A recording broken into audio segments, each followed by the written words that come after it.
Well, hello everyone, and welcome from the winter wonderland of the central part of the United States, our national headquarters in Wheaton, Illinois, where we've had a relatively significant snowfall here in the last couple of days. Makes it very, very beautiful. I wish many of you people there in India and around the world could experience this sort of thing. But this month's video blog will be coming to you almost exclusively from Adyar, but all of it's going to be in India. The month started off with a bang, having to go up to Delhi, the capital of the country, up in the northern part of India, for a talk that had been scheduled with the Indian Consul for Cultural Relations. It's a governmental organization funded by the government but operating independently. And it was a meeting with largely diplomatic personnel, people in India's diplomatic corps, as well as academicians, to talk to them about the Theosophical Society as India's gift to the world. It was quite well attended and a very sharp group of people. So I think a lot of good things will come out of that. Enjoyed myself there, and I think that some of it rubbed off on the folks who attended. So that was good. Back at Adyar, we had a bunch of things going on, not least of which is all of the work that's being done in terms of renovating our Adyar campus. For those of you who are going to be coming for our convention, probably the better part of the work that's being done you won't even see, because it's being done on rooftops and it's being done underneath the ground. Tile roofs are being ground out, the joints in the tile, so that the leakage can be stopped by resealing them. We have been doing a lot of work working on the infrastructure for the water supply. So under the ground, we've replaced a good deal of that, put in pumps, rebuilding septic systems, working on the cabling for the electricity. So you'll get a chance to see some of that in this video. Very busy time, plus a lot of the things we're doing for our convention, which is coming up. And we also renovated the HPB hostel, which we had closed. It works with the kids from our school. So we had closed that to do the renovation, and it will be opening right after convention. So a lot of good things on the horizon. In terms of things at Adyar, we celebrated Radha's birthday on November 15th and had a chance to see a video interview, a very probing interview with her, and also to unveil a marble bust that had been commissioned about a year ago. Beautiful bust, beautiful representation of Radhaji. So that was all very, very good. Our School of the Wisdom kicked off with two doctors and members of the Theosophical Society, Doctors Bhaskar and Rajni Vyas, a husband and wife team, and they were doing it on the neuroscience of meditation. Really a wonderful program, and they not just talked about the practice, but about the effects of the practice, grounding it in scientific study and scientific realities. So very, very good, well-attended program. Our Foundation Day was a very big thing this year because we had the Chief Consul, the United States Chief Consul in Chennai, who had a year ago committed to come, and he was going to speak. So he had a wonderful presentation about Colonel Olcott and about Indian-American relations currently. So it was something that was both historic and very, very much in the present.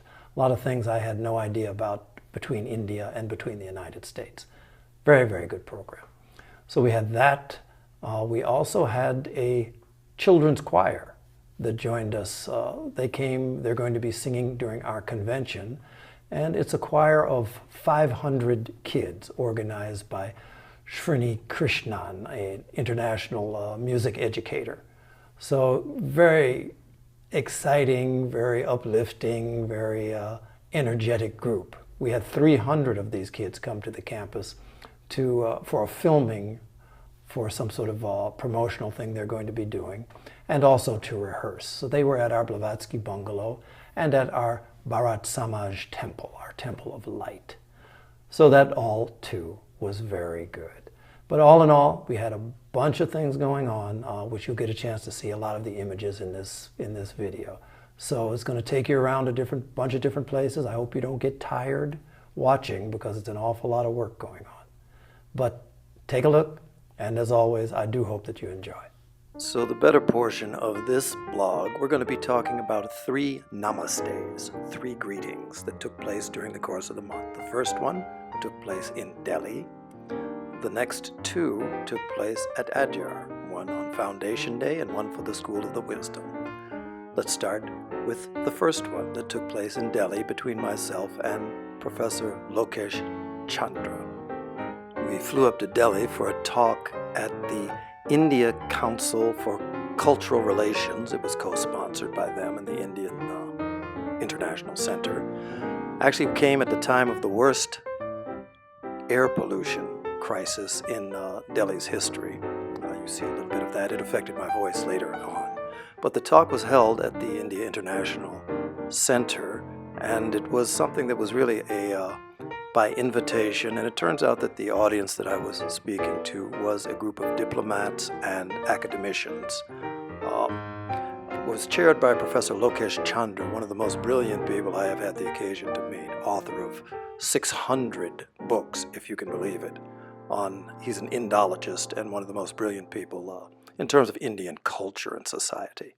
Very well received talk, had to do with the Theosophical Society, India's gift to the world.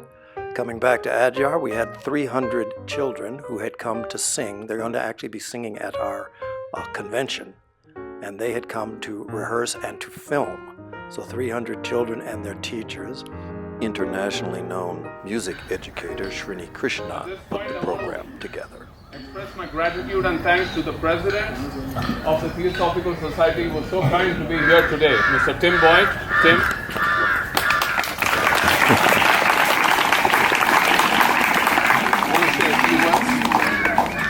Okay, so I had an opportunity to talk to the kids and to welcome them before I actually stepped back and then listened to them sing.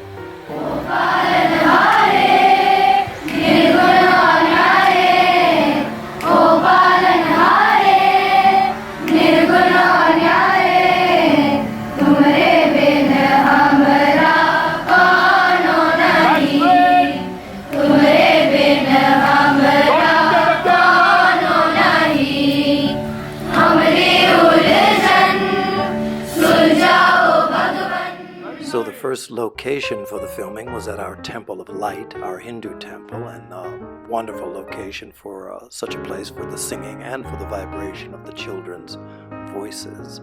The whole affair was really quite a first-rate filming effort. They even had a drone to take aerial shots of the proceedings. It was everything the kids could do to keep from looking up and interrupting the filming. Quite a high-tech operation, first-class operation that they had. So that was the first location at the temple, and then from there it was on to the Blavatsky bungalow, where they reconvened to do another shooting and another set of songs. It's quite something to remember how much activity and energy and sound a group of 300 children can bring to our campus. Quite refreshing.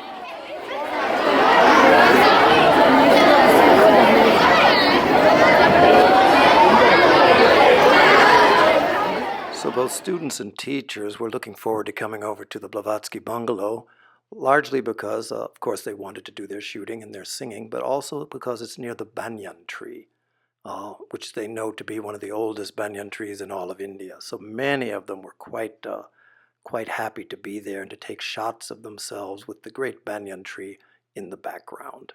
So many selfies and so many other shots were taken. And then it was time to film, and it was time to sing.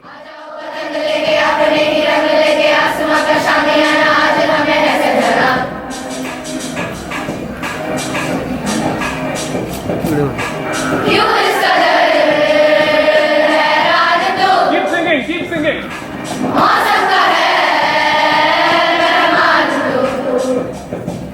So it was a beautiful occasion, and we look forward to seeing them again at our international convention. Next up was our Social Welfare Center, where the children performed and received prizes and gifts.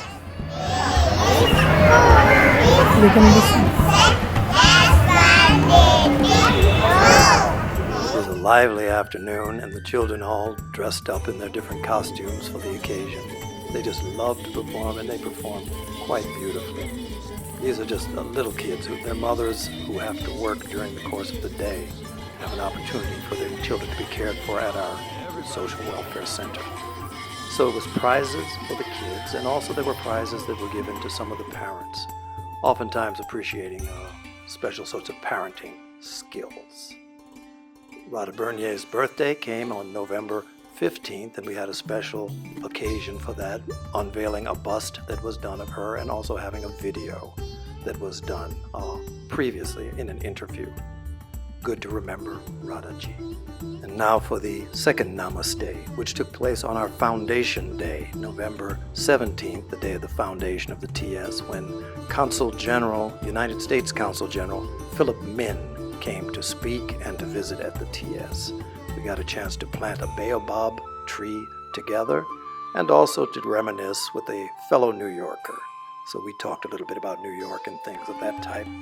It's a beautiful program, quite well attended, and he had an opportunity to really speak about Colonel Olcott and the contribution and the nature of Indian-American relations. It's a wonderful speech, very informative, and he had a great appreciation for the TS and for its work also. So as is the custom, at the closing there was mantra that were sung, and then it was also a time to garland the statues of our founders. So of course, Consul Min and myself were the first up for that. And then it was time to garland Consul Min. So Namaste number 2. Next up was our School of the Wisdom, the opening of the school with Doctors Bhaskar Vyas and Rajni Vyas on the neuroscience of meditation. School takes place at the Blavatsky Bungalow, and many people gathered for the opening, and many people continued for the 2 weeks of the program.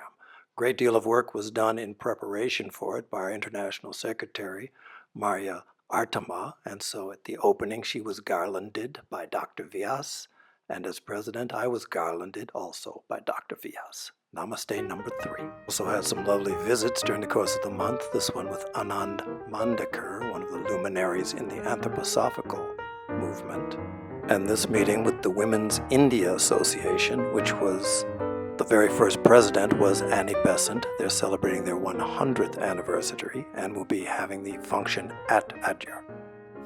And I'd like to give you a chance to see some of the work going on at Adyar. The tile roofs at the headquarters and elsewhere, which have had problems with leakage. We're having to cut out the tile and refill. A great deal of work is going on at Adyar just to renovate the various spaces, and also in preparation for our upcoming convention. HBB Hostel was closed so that it could be completely renovated. So that's taken place, and it'll be reopening very soon. A couple of months back, we opened the Dayan Clinic, an Ayurvedic clinic in Bhojanshala. Here we're going to be having the Indian kitchen for the convention, where the food will be served, and 500 to 700 people will be eating in this area. So you see the rehab being done. Cables are being laid, new cabling for electricity, plumbing, the pipe system throughout Adyar is being redone. We have all kinds of different renovation work interior, and such things as the chairs for the convention, the chairs for the LBC, and the various sorts of things that are being used. And also beautification.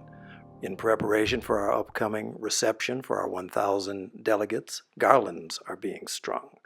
Bathrooms are being redone. The toilet facilities, the tiles are taken off and being replaced so that they don't leak, and the septic system itself is even being rebuilt.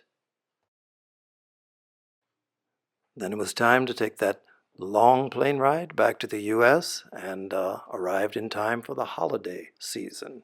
Chance to get the place at our national headquarters in Wheaton at Olcott, get it spiffed up and beautiful for the holidays with all of the decorations. My wife Lily did a great deal of that, and we had a chance to have a little bit of holiday sharing together, a little holiday cheer in the lobby.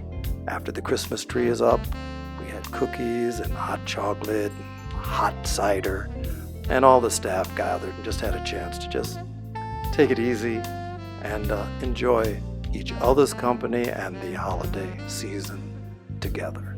It's a beautiful opportunity for us, and the food was good, and the camaraderie was even better.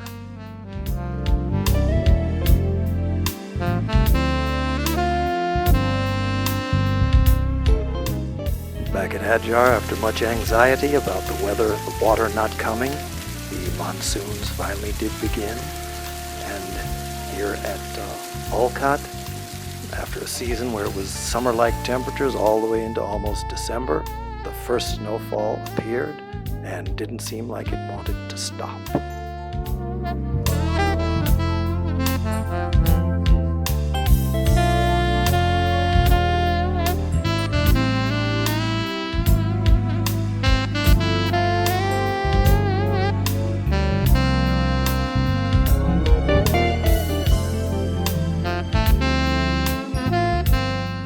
So I leave you with some beautiful images from our little winter wonderland, and with the wish that in this upcoming holiday season, your life may be filled with peace and with blessings, and that together we may grow stronger, kinder, and more compassionate in this work we are trying to do together.